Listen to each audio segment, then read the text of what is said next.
போனை கொடுமா, நீ டைம் ஆகுது. யாருக்கு நீ இவ்வளவு நேரம் பேசினுக்கிற? டேய் நம்ம ரிலேஷன்டா. ரிலேஷனா? கிழிஞ்சது போ. நீ சொந்தக்காரங்க கிட்ட பேச ஆரம்பிச்சனா 5-6 மணி நேரம் ஆகுமே. சும்மா இருடா. இங்க எல்லாரும் நல்லா இருக்காங்க. அங்க எப்படி இருக்காங்க? ஏன் புள்ளையா?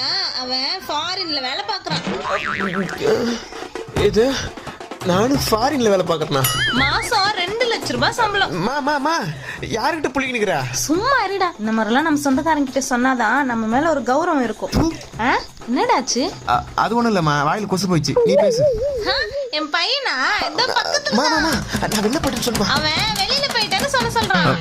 இந்தா சும்மா பேசுற. ஹலோ, சொல்லுங்க சித்தப்பா. அட என்னப்பா, உங்க அம்மா எதுவும் சொல்லலையா? நான் யாருன்னு உனக்கு தெரியாதா? தெரியுமே, நீ ஒரு டூமாங்கோலி, உனக்கு கட்டணும் ஒரு ஊதாங்கோலி. பா, நீ எனக்கு அத்தை வேணும்பா. நான் உனக்கு அத்தை வேணுமா? எனக்கு பொண்ணு பிறந்தா நீ கட்டிக்கிறியா?